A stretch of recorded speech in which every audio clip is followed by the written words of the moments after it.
तो छठी शताब्दी ईसा पूर्व। इमेजिन कीजिए, भारत 16 महाजनपदों में बटा है और सब में एक दूसरे से आगे निकलने की होड़ लगी है। पर इन 16 में से सिर्फ एक यानी मगध, वही बनता है भारत का पहला महान साम्राज्य। आज हम इसी मगध के उत्कर्ष की कहानी को समझेंगे, बिल्कुल एग्जाम पॉइंट ऑफ व्यू से। तो सबसे बड़ा सवाल यही उठता है कि आखिर मगध ही क्यों? ऐसा क्या खास था मगध में जो बाकियों में नहीं था?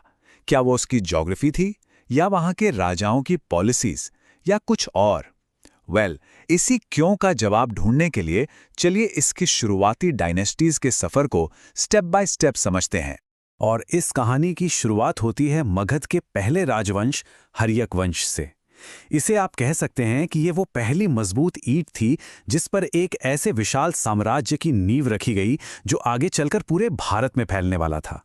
तो सबसे पहले हर्यक वंश के वो फैक्ट्स देख लेते हैं जो एग्जाम में सीधे सीधे पूछे जाते हैं। फाउंडर कौन? बिंबिसार। राजधानी क्या थी? राजगृह, मतलब राजाओं का घर। और इस वंश का आखिरी शासक नागदशक। ये 3 नाम, फाउंडर, कैपिटल, लास्ट रूलर, बिल्कुल याद रखने।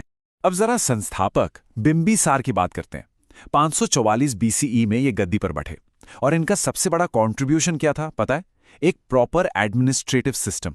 सोचिए, उस जमाने में जब सब कुछ राजा के पर्सनल ऑर्डर्स पर चलता था, बिंबिसार ने एक ऑर्गेनाइज सिस्टम बनाने पर फोकस किया और यहीं से एक मॉडर्न स्टेट का कॉन्सेप्ट शुरू हुआ। अच्छा, बिंबिसार की एक्सपेंशन पॉलिसी कमाल की थी। वो सिर्फ लड़ाई झगड़े में विश्वास नहीं रखते थे। उनका अप्रोच था 2 pronged।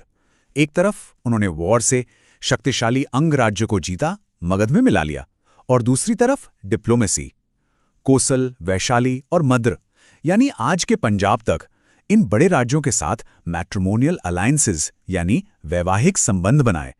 तो ये वॉर और डिप्लोमेसी का एक परफेक्ट बैलेंस था। 52 साल, 52 years। जरा सोचकर देखिए, उस दौर में जहां पॉलिटिक्स इतनी अनस्टेबल होती थी, बिंबिसार ने हाफ सेंचुरी से भी ज्यादा राज किया और इतने लंबे शासन ने मगध को वो स्टेबिलिटी दी, वो मजबूती दी जिसकी उसे आगे बढ़ने के लिए सबसे ज्यादा जरूरत थी। बिंबिसार के बाद जो हुआ वो काफी ड्रामेटिक था। उनके ही बेटे अजातशत्रु, जिनका एक और नाम कुणिक भी है, यह नाम एग्जाम में आता है, उन्होंने अपने पिता की हत्या करके गद्दी हासिल की। लेकिन एक बात थी, उन्होंने अपने पिता की एक्सपेंशनिस्ट पॉलिसी को पूरी ताकत से आगे बढ़ाया। पूरे 32 साल तक शासन किया और उनकी सबसे बड़ी अचीवमेंट, अपने ब्रिलियंट मिनिस्टर वस्कार की मदद से शक्तिशाली वैशाली को जीतना। अजातशत्रु के बाद आते हैं उदयन, और इनसे जुड़ा एक सवाल, a very very important question जो एग्जाम्स में बार बार आता है। पाटलिपुत्र शहर का संस्थापक कौन था? तो जवाब है उदयन। जी हां, वही पाटलिपुत्र जो गंगा और सोन नदी के संगम पर बसा था और जिसे आज हम पटना कहते हैं, उसकी नींव उदयन ने ही रखी थी। तो हर्यक वंश का अंत हुआ नागदशक के साथ और इसके बाद मगध में एक नया चैप्टर शुरू होता है। अब पावर आती है शिशुनाग वंश के हाथ में। तो चलिए देखते हैं कि इस डायनेस्टी ने मगध की स्टोरी में क्या नया ट्विस्ट लाया। ओके, तो शिशुनाग वंश के की फैक्ट्स। फाउंडर का नाम याद रखना बहुत आसान है, वंश के नाम पर ही शिशुनाग। लास्ट रूलर थे नंदीवर्धन। और हाँ, कैपिटल को लेकर यहाँ एक इंटरेस्टिंग चेंज हुआ। कैपिटल पहले वैशाली बनी और फिर बाद में वापस पाटलिपुत्र। ये कैपिटल शिफ्ट का पॉइंट बहुत जरूरी है, इसको आगे समझते हैं। ये वो पॉइंट है जहां अक्सर स्टूडेंट्स कंफ्यूज हो जाते हैं, तो जरा ध्यान से सुनिएगा। शिशुनाग ने कैपिटल को पाटलिपुत्र से कहां शिफ्ट किया? वैशाली, राइट। लेकिन उनके बाद जो आए कालाशोक, उन्होंने कैपिटल को वापस कहां ले आए? पाटलिपुत्र। तो ये सीक्वेंस याद रखना है, पाटलिपुत्र से वैशाली और फिर वैशाली से वापस पाटलिपुत्र। शिशुनाग वंश के बाद मगध की पावर आती है इतिहास के एक बहुत ही पावरफुल डायनेस्टी के हाथ में, नंद वंश।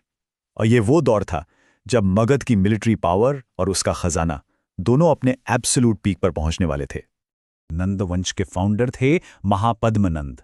इनके बारे में कहा जाता है कि ये भारत के पहले साम्राज्य निर्माता थे। सोचिए कितनी बड़ी उपाधि है। और इस वंश के आखिरी शासक थे धनानंद, जिनका नाम हिस्ट्री में एक अलग ही वजह से दर्ज है। कैपिटल की बात करें तो अब वो परमानेंटली पाटलिपुत्र ही थी। और बस यहीं से हिस्ट्री एक बहुत बड़ा टर्न लेती है। नंद वंश के आखिरी राजा धनानंद किसके कंटेम्पररी थे? अलेक्जेंडर द ग्रेट यानी सिकंदर के। हालांकि सिकंदर की सेना नंद सेना से लड़ने की हिम्मत नहीं कर पाई, पर इसी समय भारत में एक और सितारा चमक रहा था। चंद्रगुप्त मौर्य, और उन्होंने चाणक्य की मदद से धनानंद को हराया और मगध में भारत के सबसे महान वंश मौर्य वंश की नींव रखी। तो एक बार क्विक रिकैप करते हैं पूरी क्रोनोलॉजी का। सबसे पहले हर्यक वंश, फिर शिशुनाग वंश, उसके बाद नंद वंश, और इन तीनों के बाद स्टेज सेट हुआ मौर्य वंश के उदय का, जिसने मगध को एक रीजनल पावर से एक पैन इंडियन एम्पायर बना दिया है। चलिए अब आते हैं इस सेशन के सबसे इंपॉर्टेंट पार्ट पर, वो फैक्ट्स जो एग्जाम्स के लिए एब्सोल्युटली क्रूशल हैं। ये एक तरह का क्विक रिवीजन है, सो पे अटेंशन। ये one liner fact specially prelims exams को ध्यान में रखकर बनाए गए हैं, क्विक रिकॉल के लिए perfect. Okay, rapid revision round, let's go. Magadh का पहला वंश हर्यक वंश। पाटलिपुत्र किसने बसाया? उदयन। अजातशत्रु का दूसरा नाम कुणिक। बिंबिसार ने किस राज्य को जीता? अंग। अजातशत्रु की सबसे बड़ी विजय वैशाली। कैपिटल को वैशाली कौन ले गया? शिशुनाग। और वापस पाटलिपुत्र कौन लाया? कालाशोक। नंदवंश का आखिरी राजा धनानंद, और धनानंद को किसने हराया? चंद्रगुप्त मौर्य। परफेक्ट। और ये रही a master slide for revision. यहाँ तीनों डायनेस्टीज का कंपैरिजन एक ही जगह पर है। देखिए, कैपिटल का सफर राजगृह से शुरू हुआ, बीच में वैशाली गया और फाइनली पाटलिपुत्र में सेटल हो गया, जो मगध की पावर का सिंबल बना। इस एक टेबल से फाउंडर, लास्ट रूलर, कैपिटल सब कुछ एक ग्लांस में क्लियर हो जाएगा। तो धनानंद के पतन के साथ मगध की फाउंडेशन की कहानी तो पूरी हुई, पर मगध की एक्चुअल स्टोरी तो यहीं से शुरू होती है। सबसे बड़ा सवाल अब यह है कि मौर्यों ने ऐसा क्या अलग किया जो नंद भी नहीं कर पाए। कैसे उन्होंने मगध को एक रीजनल किंगडम से भारत का पहला पैन इंडियन एम्पायर बना दिया? इस सवाल का जवाब हम अपने अगले सेशन में जानेंगे।